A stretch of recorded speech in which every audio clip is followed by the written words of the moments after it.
www.derf.com.ar y el mundo en sus ojos.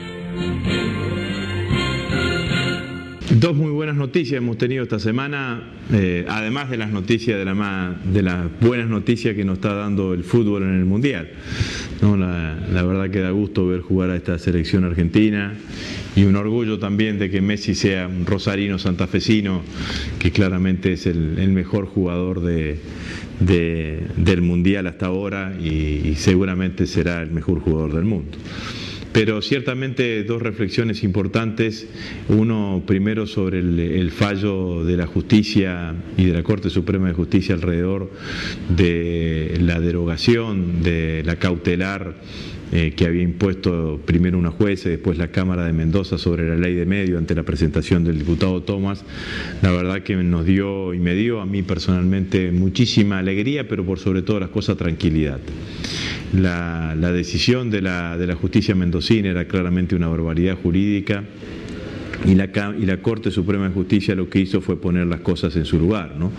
En primer lugar, deslegitimó el intento de legitimación procesal de parte de los diputados. Digamos, no puede ser que un diputado integrante del Congreso de la Nación, integrante de uno de los poderes del Poder Legislativo, participe de un debate, que como resultado de ese debate se vaya a la votación de una ley, porque pierda esa votación, intente seguir el debate en la vía judicial.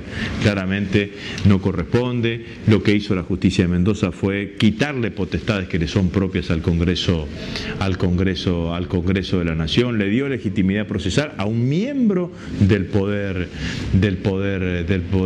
legislativo que no tenía ningún interés legítimo, ningún tercero, que no había ningún interés afectado ningún tercero detrás de esa presentación. Así que me parece que claramente la Corte ha sido contundente en este sentido y espero que a partir de este fallo se evite esta tendencia de la oposición de que cada vez que han perdido alguna votación han recurrido a la justicia como herramienta de tratar de que la justicia logre hacer lo que ellos no lograron o perdieron en el Congreso de la Nación. Y lo otro importante que tiene el fallo de la Corte es la calificación de irracional, de no razonable, de que una medida cautelar suspenda el 100% de una ley. Imagínense ustedes que con esta medida que te había tomado la Cámara de Mendoza, nosotros prácticamente estuvimos 6 meses en un vacío jurídico, porque por un lado teníamos una ley que habíamos derogado en muchos de sus artículos, modificado en otros, y por el otro lado la ley que habíamos votado, que tendría que ser la ley vigente, suspendida. Entonces teníamos claramente un vacío legal. ¿Cómo queda la situación ahora? Bueno, hay algún otro fallo puesto hay alguna otra cautelar puesta en la justicia de Salta. Esa cautelar no va a funcionar, seguramente se derogará. Es cierto que la Corte Suprema de Justicia actúa sobre casos puntuales y los casos no son inmediatamente extensivos, pero asienta jurisprudencia. Y claramente, por economía procesal, todos aquellos casos que estén planteados en el mismo sentido que lo que planteó el diputado Tomás, y en el caso de Salta lo había planteado la diputada Daer, seguramente la justicia reordenará su actuación en función de la impronta del fallo de la Corte Suprema de Justicia. Así que vamos a tener una ley perfectamente funcionando, vigente, que el Poder Ejecutivo reglamentará lo antes posible, y podrá existir algún artículo de la ley que esté suspendido o que esté con alguna cautelar si hay alguien que, representando y demostrando un interés legítimo, se siente afectado por alguno de los artículos de la ley, como puede ser que los multimedios se presenten alrededor del artículo 161 que fija el plazo de un año para la desinversión. Pero bueno, discutiremos eso, pero la ley marchará y eso es claramente beneficioso para el conjunto de la sociedad argentina.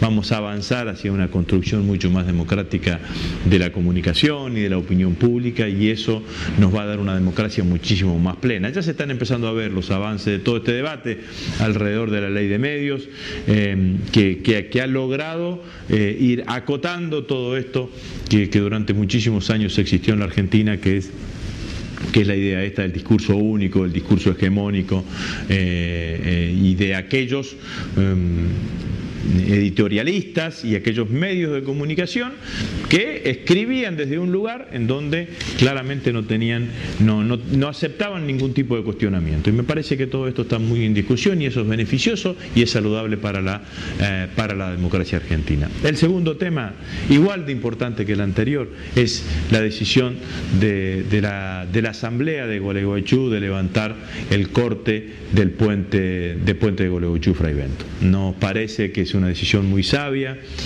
muy representativa, muy prudente por parte de los vecinos de Gualeguaychú. El corte estaba distorsionando la lucha con claridad, el corte que fue una herramienta efectiva en un primer momento porque nacionalizó, le dio visibilidad al reclamo de los vecinos de Gualeguaychú en este último tiempo, pero por sobre todas las cosas después del fallo de La Haya, distorsionaba la lucha y dejaba en un lugar secundario los objetivos. Estábamos hablando más del corte que del objetivo, que es determinar si efectivamente Bodnia contamina o no contamina. Seguramente esta decisión de levantar por 60 días el corte seguramente será aprovechada bien por los dos gobiernos, por nuestro gobierno, que ha hecho mucho por esta situación, y también por el gobierno uruguayo, y en conjunto el pueblo argentino y el pueblo uruguayo tienen que trabajar para evitar que Bodnia contamine y que no se instalen más plantas de pasteras sobre la costa del río Uruguay. Así que me parece que son dos muy buenas noticias, además del triunfo de Argentina sobre Corea que hemos tenido los argentinos esta semana. Muchísimas gracias.